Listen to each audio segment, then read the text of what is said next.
बिस्मिल्लाहिर्रहमानिर्रहीम। अस्सलामुअलैकुम। आज की रेसिपी है फ़ालूदा रेसिपी समर स्पेशल। यहाँ पर मैं फ़ालूदे की सबसे पहले सेवइयाँ बनाना सिखा रही हूँ। उसके लिए मैंने यहाँ पर 2 चमचे कॉर्नफ्लोर लिया था, 2 चमचे चीनी ली है और यहाँ पे मैंने बर्फ़ का पानी ले लिया है।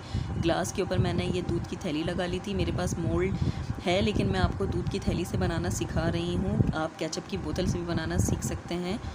आपके पास अगर केचप की बोतल हो तो आप उससे भी बना सकते हैं। यहाँ पर मैंने पैन में 1 गिलास पानी और कॉर्नफ्लोर चीनी डाल के इसको पकने के लिए रख दिया था और मुस्तकिल इसे चलाते रहना है। इसको कंटिन्यू आपको चलाना है ताकि इसमें जो है गुठलियाँ ना बने। और जब ये इस तरह से ट्रांसपेरेंट हो जाएगा तो समझिए ये हमारा पेस्ट तैयार हो चुका है सेवइयों का। अब इसे सिर्फ 2 से 3 मिनट के लिए मैं इसे ठंडा करूँगी कि इसकी एक भाप निकल जाए, क्योंकि ये बहुत ज़्यादा इस वक्त गर्म हो रहा है। अगर इतना गरम हम थैली में डाल के इसकी सेवइयाँ बनाएंगे तो वो हमारी सेवइयाँ ख़राब भी हो सकती हैं। तो इसलिए आपको इसे 2 से 3 मिनट का रेस्ट देना है। और ये इस तरह से जब पैन छोड़ देगा और हल्का सा ठंडा हो जाए तो उसके बाद मैंने ये यहाँ पर ग्लास में इसको डालना शुरू कर दिया था। ग्लास में जो मैंने थैली लगाई हुई है, अभी मैंने थोड़ा ही डाला था ताकि आराम से बन सके।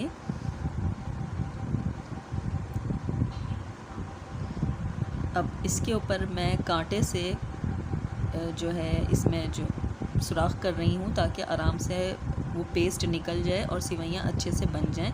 थोड़ी पतली बनेंगी लेकिन अच्छी बनेंगी इंशाल्लाह। आप भी इसी तरह से बनाएंगे तो बहुत अच्छी बनेंगी। बहुत अच्छी बन के तैयार हुई थी कि मुझे ख़ुद भी यकीन नहीं आ रहा था कि इतनी अच्छी बन गई थी। अल्हम्दुलिल्लाह बहुत अच्छी बनी थी। ये देखें, यहाँ पर ये हमारी सेवइयाँ फ़ालूदे की बनके तैयार हो चुकी हैं और थोड़ी सी टूटी हुई बनी है लेकिन ये बहुत अच्छी बनी थी।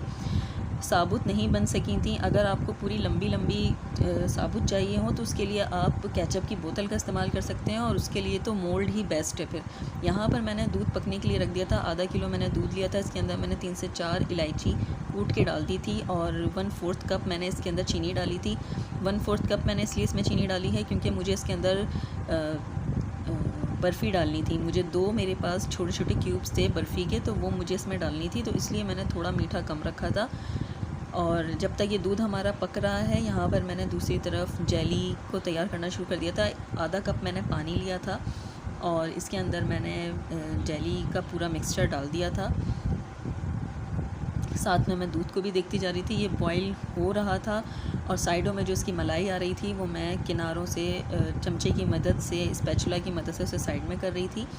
जेली हमारी बन के तैयार हो चुकी थी और ये मेरे पास 2 जो बर्फ़ी थी वो मैंने इसमें डाल दी थी। ये ऑप्शनल है, आपके पास है तो डालें, नहीं है तो आप इसकी जगह 2 चमचे चीनी और डाल दिएगा।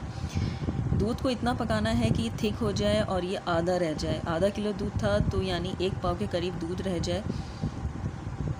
अगर आप थोड़ा बड़ा भगोना लेते हैं या कोई खुला बर्तन लेते हैं तो उसमें ये काम जल्दी हो जाता है, तो मैंने भी यही किया था। यहाँ पर मेरे पास मलाई भी थी 2 चमचे, फ्रेश दूध की थी, तो ये ऑप्शनल है, आपके पास है तो डालिएगा, वरना ये भी कोई मसला नहीं है। इसके बग़ैर भी, इन दोनों चीज़ों के बग़ैर भी ये बहुत अच्छा बनेगा इंशाल्लाह। बस ये दूध को मैं 5 मिनट और पकाने के बाद उतार लूँगी। यहाँ पर ये सारी चीज़ें तैयार हो चुकी हैं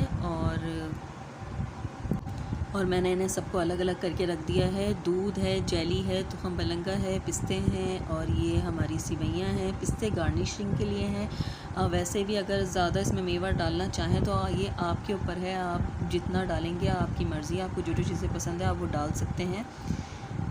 और ये मैं सेवइयाँ देख रही थी कि माशाल्लाह बहुत अच्छी बनी थी, इसलिए मुझे बहुत खुशी हो रही थी कि ये बहुत अच्छी बन के तैयार हो गई थी। तो चलें अब हम फ़ालूदा सर्व करना शुरू करते हैं। इसके लिए मैंने यहाँ पर बर्फ़ डाल दी है और अब मैं जो ये इसमें दूध डाल रही हूँ जो हमने बनाया था थिक मिल्क, ये मैंने 3 से 4 चमचे डाला था भर के। उसके बाद मैंने इसमें रूह अफ़ज़ा डाला था। रूह अफ़ज़ा डालने के बाद मैंने इसके अंदर सेवइयाँ डाली थी 2 चमचे। पानी के बग़ैर डालिएगा, पानी निकाल कर। ये पानी में इसलिए भिगो के रखी हुई हैं ताकि ये ख़राब ना हो।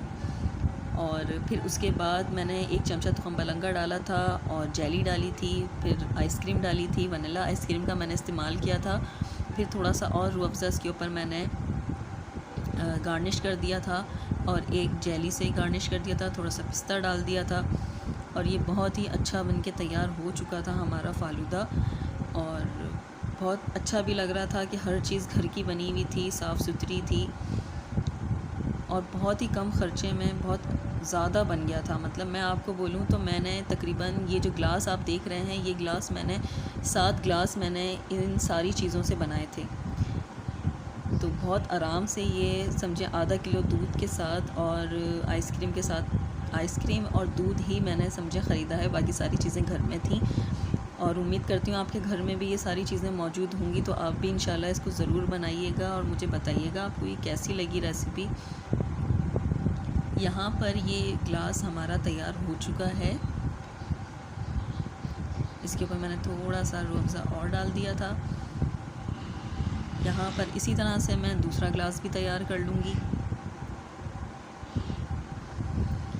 बर्फ़ डाल दी थी, सिवैयाँ डाल दी थी। उसके बाद मैंने इसके ऊपर ये हमारा जो दूध का मिक्सचर था, जिसे बहुत से लोग रबड़ी भी कहते हैं, ये डाल दिया था। जेली डाल दी थी, तो खम्बलंगा डाल दिया था।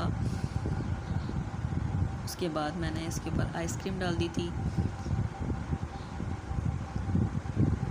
आप पिस्ता आइसक्रीम भी यूज़ कर सकते हैं। पिस्ता आइसक्रीम अगर आप यूज़ करें तो फिर आप जो मैंने रूह अफ़ज़ा डाला है, तो आप क्विज़ का सीड जो आता है, क्विज़ जो आता है हमारा, जैसे पाकोला जूस जो आता है हमारा, आप वो शामिल कर सकते हैं इसके अंदर।